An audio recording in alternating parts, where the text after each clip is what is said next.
Hey guys, what's going on? Inception here, and welcome to another video. Ladies and gentlemen, we have the new Antonio Rudiger card to review today, the Showdown version of his card, right? So 6'3", medium high work rates, right-footed, 2-star skills with a 3-star weak foot.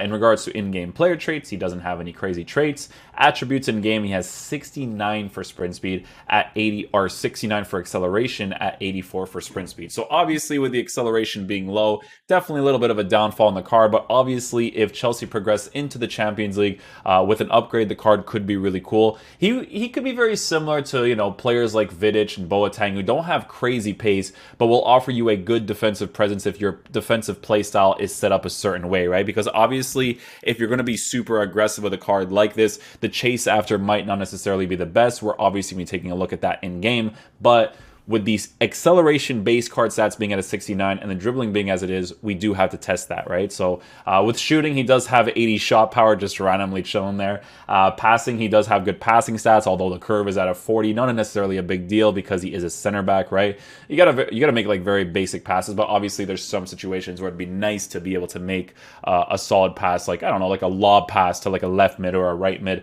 in certain situations. Defending on the card for base card stats is obviously very good. With the Shadow chemistry style, we will be boosting his defensive stats as much as we possibly can to essentially be perfect, right? With basically everything above the 90s, but it's a 79 acceleration that could present to be a problem with the gameplay in this game. And then last but not least, for physical stats, he's at 82, 80 for stamina, 86 for strength, and then 94 for aggression. So the aggression is definitely very nice. This card does need upgrades. Like, it's not a card that's really great to review right now, but obviously the upgrade could be very nice if they boost his dribbling stats a certain way so that it works really well with the pace, because obviously those two kind of go hand in hand for, I would say, like 95% of the cards, right? Because there's some cards that actually transition left and right really nicely without the dribbling stats. Like Carlos Puyol is an absolute like explosive monster, just explodes right into the defensive areas quickly when I was using him. It was just, if they gave him pace, he would actually be one of my favorite center backs to use this year. But with Rudiger, we're going to obviously check him out in game. We're going to be using some crazy tactics. The attack doesn't really matter that much. If I find myself in space to attack, then we'll definitely do that. But for now, we will be using Hector Bellerin. We'll do this actually, because I think this would make more sense with how this team is set up. And then we'll have Rudiger playing in the middle with some crazy tactics. We'll do with high depth, pretty high, long ball. So obviously a playstyle like this is not ideal, but it's obviously there to check out how good he is at accelerating into the play, to intercept the ball, chase after animation, all that good stuff. So that's why we usually switch to this crazy 3-5-2 for the attackers and the defenders. It's not a meta formation by any means, but it's just a good way to test the cards. So yeah, let's get into a game and see how he plays. All right, let's use some crazy tactics.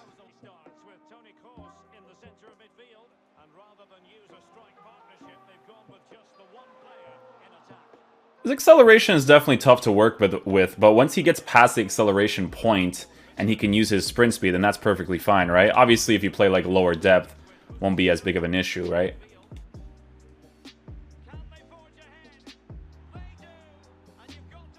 We'll just take a cheeky goal there with Cavani.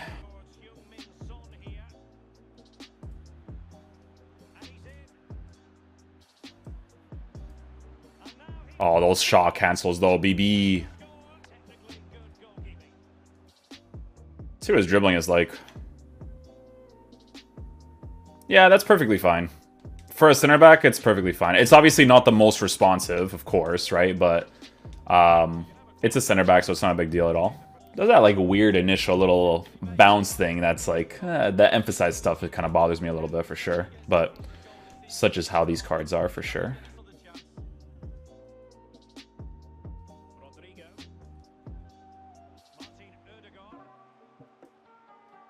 Good tackle. Possession base as well there, actually, with him.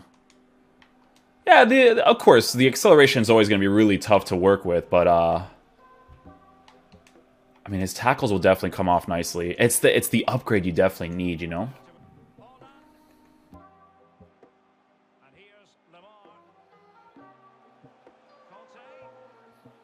Nice. Get that ball back again.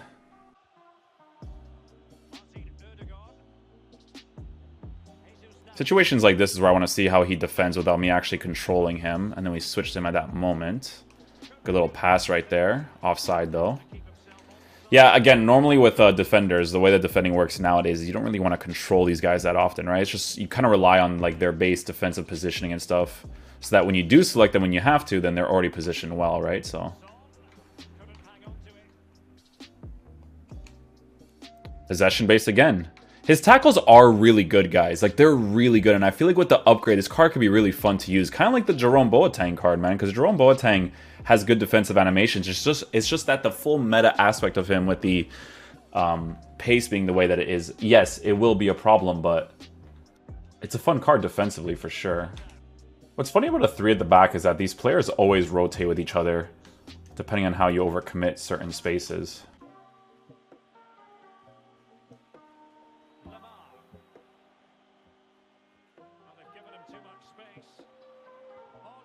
Nice. His tracking there the entire time was really good.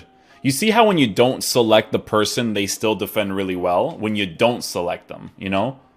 If I were to select him in that situation, I wanted to accelerate with him, it wouldn't be great. But because his base card stats for sprint speed with the Shadow Chemistry style isn't bad, he will get into those defensive positions. So it's just one of those cards you have to be very careful with selecting, you know? It's like, if you're in the middle of the play and the guy does a through ball against you and then you have to select him, that's where he's going to be dusted, you know? See, like in a situation like this, when I'm not controlling him, like he's positioned well, I can select him, block this area here, right? He's got nowhere to work with. We get very unlucky there. I'm gonna go for a slide tackle. He's gonna get up immediately. And we go from there, man. You have to obviously be very careful with the slide tackles with him too, because he's more of an emphasized player. It's gonna probably take him longer to, you know, get up in a more agile fashion. See, again, so we're not going to control him here. You can see how he's already positioned to block that area anyways. This situation, right? He still does really well there, to be fair. He's huge, man. He's a huge player, guys, so he can definitely defend those areas well. I'll be honest with you guys. He's actually performing better than I thought he would. 100%. 100% he's defending better than I thought he would. You just gotta pick and choose your battles, right? Like, he's not a meta player by any means, right? But you gotta pick and choose those battles. Oh, almost get that opportunity there. That's okay, so listen, the acceleration is low, obviously, right? But it's when he picks up that sprint speed where it's actually not that big of a deal.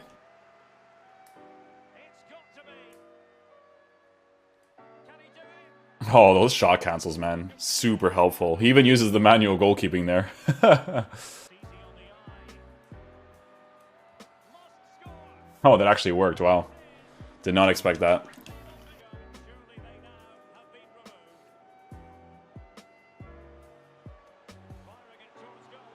Yeah, so you can see, right? His initial acceleration really a letdown. But once he picks up the sprint speed, pretty decent, man.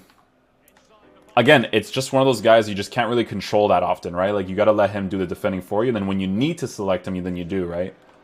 Alright guys, so final verdict on this Antonio Rudiger card. So obviously with the Shadow Chemistry style, the acceleration is still going to be very noticeable. And why is the acceleration noticeable? Because of a combination of different things. Now obviously by itself, the 79 acceleration with the Shadow Chemistry style isn't really that high, but it's a combination of having agility at 67, balance at 59, dribbling at 70. He's a 6'3" player with a high and average plus body type. So the pace is definitely going to be affected a lot if you are going to be using this card. However, if you focus on being more of a conservative defender, right, and you're not often using him, and you're kind of like relying on his defensive capabilities by itself from base characteristics from these stats right here with the Shadow Chemistry style, the card is actually not that bad. Now, with the potential of an upgrade for a card like this, maybe they give him like a higher acceleration, like an 84 and 85. They definitely need to boost the dribbling on the card for sure if they were to improve this card as much as they possibly can.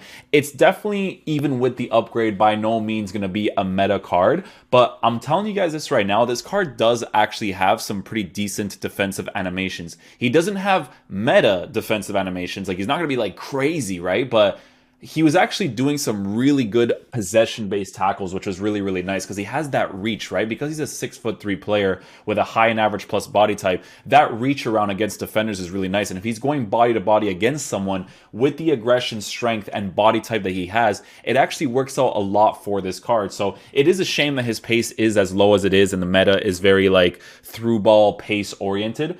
Because I actually think he's a pretty decent center back for what it is, being a showdown card that could potentially get an upgrade. But as of right now, it's probably not worth getting it as an SPC, generally speaking, for how the game modes are and how the gameplay plays out. But he definitely joins the Sentimental Value FC club if you guys are a Chelsea fan or you just want to make a cool Premier League German stuff. You know, you can work with Gundogan and stuff. You want to have fun with the game, by all means do the card. You're actually going to like his defensive animations, but the pace being low is definitely going to be a letdown for this card, even with the upgrade in the future, because even Boateng is a letdown too, but Boateng is still pretty cool to use. One of those types of things, right? So yeah, hopefully you guys enjoy this video. I'll catch you guys for the next one. Peace out, dudes. Love you guys.